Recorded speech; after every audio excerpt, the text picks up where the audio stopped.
이곳에서 이 학교 폭력 예방을 위해서 깃발을 올려주신 데 대해서 감명도 받고 감사도 드리고 많이 배우는 것 같습니다.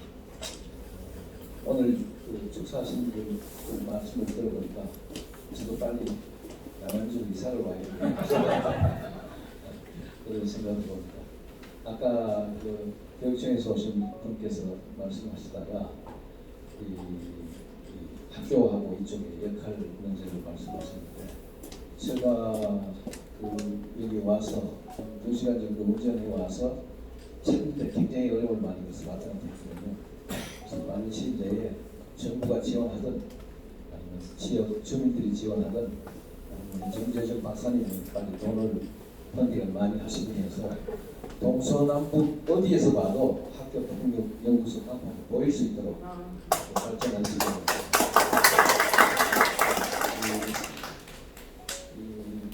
사실 제가 축사를 하는 줄 알고 왔는데 와서 보니까 기조 강연으로 되어 있어요. 그래서 기조 강연을 하려고 또 프레임을 짜놓고 밖에 가서 좀 생각하다가 왔더니 축사하시는 분들이 한 분 한 분 축사가 거의 기조 강연하고 집회가 오다 이런 생각을 했습니다. 저 개인에 대해서 좀 말씀을 드리면, 저는 경상북도 아주 피봉산이라는 그 산을 뒤에 있는 조그만 농촌에서 성장을 했습니다. 그래서 이 중학교를 가려면은 5km를 새벽에 일찍 일어나서 걸어서 학교에 등교를 해야 됩니다. 면서재지 학교를 가거든요. 근데 면서재지 학교에 들어가기 전에 이 언덕이 하나 있습니다. 이 언덕을 넘어서 학교에 도착을 해야 되는데, 언덕 넘을 때 보면은 면소재지에 있는 학생들이 한 대여섯 명이 기다리고 있습니다. 통행세를 내고 가야 됩니다. 그 통행세는 얘들이 돈을 달라는 게 아니고, 아까 비싸게 맞추자고 그랬죠. 하루에 한 대씩 맞고 가야 돼요. 그러다가 나중에 이제 뭐 가방도 세팅을 뒤지고 별별 수모를 다 당하면서 이제 학교에 등교를 하게 되는데, 정문에 들어갈 때는 규율부가 또 지키고 있습니다. 그래서 뭐 조금 모자만 빗들어줘도 모자를 빗들어줬다고 하고, 복장이 보냐 한번 막 바깥으로 들어올 때도 있고, 그렇게 이제 중학교를 제가 다니다가 너무 힘들었습니다. 걸어가 5km를 걸어서 가는 거, 새벽에 해가 뜨기 전에 걸어서 학교 등교하는 것도 힘이 들고, 또 통행세 내는 것도 힘이 들고, 그렇게 하다가 우연히 제가 그 동네 어떤 분을 따라서 서울 구경을 와서 제가 안 내려갔다고 했습니다. 공부보다도 맞는 게 싫어서 제가. 그 당시에 계셨으면 제가 상담이라도 했습니다. 전 박사님 같은 계신 상담을 했습니다. 그 당시에 부모들 관심 없었습니다. 학교에서도 별로 신경을 안 썼습니다. 그런 시절을 살았는데, 그때 제가 서울로 도망을, 학교 폭력이 없었더라면 저는 지금 농사 짓고 있습니다. 학교 역설적으로 말씀드립니다. 학교 폭력이 있었기 때문에 서울로 도망와서 힘들게 살았지만, 제가 73입니다. 한국 나이에 73인데 그 당시에 학교 폭력이라는 게 없었으면 2장 정도 하고 있을까요? 근데 제가 서울 미대그룹의 부회장을 하고 있으면서 신사전을 대표이사 부회장을 하고 있습니다. 그래서 저는 학교 폭력 때문에 저 인생이 달라지는 게 있습니다. 그래서 서울에 올라와서 조그만 공장에 들어가서 일을 하다가 그 공장 경영하시는 분이 저를 이쁘게 봤어. 이쁘게 본 건 달리 이쁘게 본 게 아니고, 그 집 아들이 저하고 동갑이었습니다. 저는 공장에 일하고 그 집 아드님은 학교에 다니고, 그래서 제가 조금 부럽죠. 나는 일해야 되고 청소해야 되고 중학생이 돼. 중학교 1학년 됐는데 저희 집 아드님은 학교에 공부하러 가고, 근데 어떻게 된지 모르겠는데 어쨌든 아들하고 합방을 시켜줬습니다. 조금 옥상방에 혼자 거처를 했는데, 합방 시키고 나서 아들이 성적이 올라가니까 저를 아들하고 같은 반에 한 1년만 월반해가지고 제가 학교를 들어갔습니다. 그래서 학교 등교를 하는데 저 얼굴을 지금 어떻게 보이십니까? 잘생겼어요. 잘생겼어요. 아마 지금 나이가 들고 나니까 어떤 다방이나 이 호텔 커피숍이나 가서 이렇게 앉으면 여자분들이랑 계시지 않습니까? 근데 지금은 이렇게 쳐다보면은 그 여자분이 뭐라고 생각하냐면 저 사람이 나한테 관심이 있는가 보다. 그렇게 판단을 하고 혹시 저 아는 사람이 건너가니까 그 사람 왜 나만 보면 째려봐. 그래서 관심이 있는 걸로 이렇게 하지만 그 당시에는 그렇지 않았습니다. 제가 학교 등교를 하는데 한 일주일에 한 번 정도는 골목길에 끌려가서 그 동네에 놀던 애들한테 폭행을 당한 것 같아요. 이렇게 가방 들고 가다가 저는 그냥 사람 있나 봤는데 지나가는 거 보니까 저 자식이 저 째려보고 가더라고요. 그래서 불려가서 얻어터지고 이제 그렇게 했습니다. 그래서 그것도 저는 아픈지 몰랐고 서럽긴 하지만 그게 폭력인지 몰랐습니다. 원래 그렇게 살아야 되는 걸로 알고 살았습니다. 그렇게 하다가 지금 70을 넘겼습니다. 그래서 학교 폭력이 마냥 나쁜 거냐? 애들 간에 다투는데 아까 말씀을 하셨는데 저 후배가 이 제주도에 쌍둥이 아들, 딸을 제주도에 학교를 보냈습니다. 미국 보내는 거는 좀 덜 들고 자주 볼 수 있다는 때문에 그 쌍둥이 아들, 딸이 제주도에서 한 2년 전에 했던가요? 그때 운동장에서 놀다가 그 아들 녀석이 놀다가 여학생들하고 놀다가 이렇게 밀쳤다고 그러는데 폭력을 했는지 어떻게 했는지 모르겠습니다. 밀쳤는데 조금 다친 모양입니다. 그래서 마침 이 밑에 쪽은 서울이 고향이고 또 이 넘어져서 좀 다친 쪽은 저 남쪽에 계신 부잣집 아들인데 그게 부모 간의 문제로 갔습니다. 나중에 사법부까지 가서 이제 하는 그게 되고 그 애는 폭행을 했다고 해서 도저히 견딜 수가 없습니다.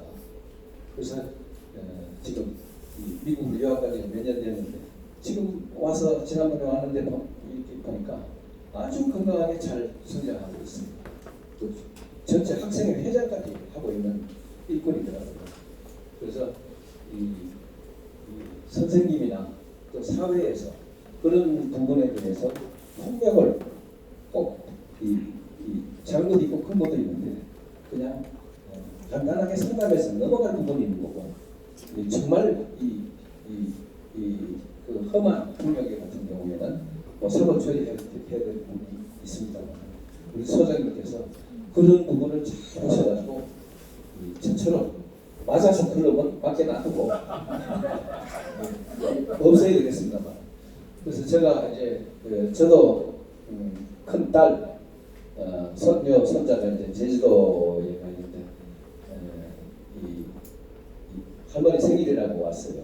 그래서 아들 며느리에다가 손자들 제주도에서 딸 사위 하고 손녀 손자가 서울 왔는데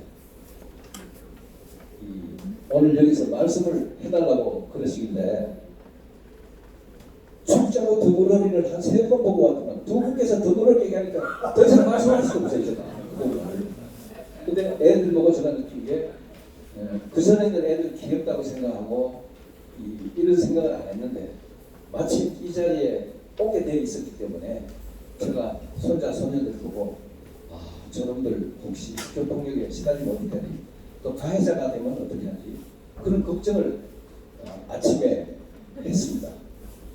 그래서 우리 정재준 박사님 여기서 아주 좋은 일을 하는데 이거 끊어갈 돈은 있습니까? 그래서 교육청에서 또 오셨으니까 교육청에서 지원할 수 있는 게 뭔지 좀 봐주세요. 그리고 여기 오신 분들 목사님도 계시는데 헌금 들으시면 일부에 여기 좀 기본 헌금으로 바꿔본 것 같습니다. 그렇습니다. 그래서 제가 할 수 있는 방법은 학교 폭력에 대해서 좀 전혀 모릅니다. 마침 손자 손녀가 있으니까 그놈들이 가해자가 되지 않을까, 피해자가 되지 않을까, 그런 이제 고민을 아침에 했고, 오늘 여기 와서 보니까 저는 큰 홀인 줄 알았습니다. 아까 소프라노하고 시도 하시고 테너 바리톤도 하시는데, 이 자리에서 그렇게 하시는 게 예술의 전당 콘서트에서 하는 것보다 더 힘듭니다. 사실 저는 한 1000명 있으면 쉽게 합니다. 인원이 적으니까 말씀드리기가 더 어렵습니다. 사실. 근데 이런 홀도 자체적으로 가질 수 있고, 교회 종탑처럼 큰 건물에 그래서 학교, 여기에 남한주에 있는 정박사님이 하는 학교 폭력 연구소가 전국의 사표가 될 수 있었습니다. 좀 더 말씀드릴까요? 네. 하지 말까요? 사실은 여러분들한테 질문을 하나 드리겠습니다. 내가 초등학교 4학년인데 지나가다가 보니까 여학생, 같은 반 여학생 한 명이 남자들 대여섯 명 사이에 둘러싸여서 놀림을 받고 어쨌든 이 언어 폭력이든 어떤 폭력이든 이 여러 가지 폭력이라고 볼 수 있는 그런 상황에 놓여 있다. 요즘들 어른들 그냥 지나가거든요. 애들 노는 줄 알고, 그리고 학생들도 기대하지 않습니다. 그럼 목사님 어떻게 하시겠어요? 지나가다 그걸 봤을 때 해결하시면 그 교회 다 떨어집니다. 교회 다 떨어집니다. 그래서 저희 막내가 대치동에서 초등학교를 다니다가 같은 반 여학생 하나가 남자들 사이에 둘러싸여서 놀림을 당하고 괴로움을 당하고 있으니까 우리 저희 막내가 그 당시 덩치가 굉장히 컸습니다. 옆에 둘러싸이는 남자애들이 덩치가 작거든요. 그래서 같은 반 여학생이 둘러싸여서 당하고 있으니까 아들이 지나가다가 야 너들 뭐야 이렇게 그 애들이 덩치 큰 놈이 오니까 저 형들인 줄 알고 도망갔습니다. 그 다음날 학교 가서 보니까 여러분 4학년이거든. 도망가는 애들은 6학년이거든. 그래서 그때부터 괴롭힘이 시작되는데 폭력도 당하고 돈도, 그래서 제가 신발 밑창에다가 돈을 꼭 넣어줄 뻔했습니다. 지하도 하나 건너면 되는데 그 지하도를 무서워서 못 건너면, 그래서 저희 집사람이 계속 데리고 학교 가고 이렇게 하다가 안 데리고 가는 건 학교를 안 가려고. 그래서 4학년 2학기 때 제가 결심을 했습니다. 어떻게 할까? 이러다가는 애가 학교 안 가려고 하면 나는 어떻게 될까 고민을 하다가, 저도 신문기자 지금 글만 쓰는 걸로 해서 지금 50년째입니다. 언론사 들어가서 매일경제신문에서 시작했습니다만 이 글만 쓴 게 46년에다가 대학 신문 때 또 할 수 없이 또 기자를 했어요. 이거 이제 50년이라는 세월을 글을 쓰면서 이렇게 살아오는데 무슨 돈이 있었겠습니까? 그래서 제가 막내 해외 유학을 보내기로 결심했습니다. 도저히 국내에서는 저를 빼버리겠다 싶었어요. 그래서 있는 돈 없는 돈 다 끌어서 영국으로 뭐 사실 요즘은 뭐 초등학교 1학년 유치원학교 영어를 가르치지 않습니까? 그래서 요즘 영어도 이 ABCD도 안 가르친 상태에서 영국 유학을 보내서 지금 했는데 그놈이 지금에 와서 어쨌든 큰 일을 하고 있습니다만 한국에 와서 그놈도 그때 학폭과 관련한 괴로움을 당하지 않았으면 직구할지 가지고 왔다. 그 덕분에 유학을 갑니다.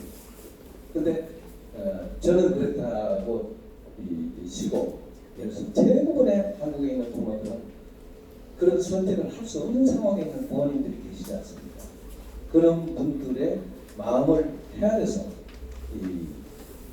가해자가 피해자가 거기 관련된 학생들이 제대로 된 삶을 살 수 있도록 하는 길라잡이가 우리 정 박사님이 될 수 있었으면 하는 생각입니다. 사실 제가 더불어리 관련해서 잔뜩 준비를 해왔거든요. 그래서 마침 두 분이서 말씀하셔서 이 기초 강연으로 되어 있는데 조금 약하겠지만 여러분 박수 소리를 들어보고 끝내랍니다. 끝내라는 말씀으로 부탁드리고 기초 강연을 마치도록 하겠습니다. 고맙습니다.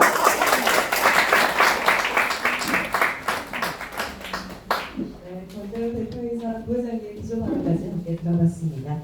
그럼 이어서 본격적인 토론에 앞서서 오늘 참석해주신 내빈분들을 좀 소개해 올리려고 합니다. 포함되신 분들께서는 자리에서 일어나서 한 분 한 분 인사해 주시면 감사하겠습니다. 먼저 파도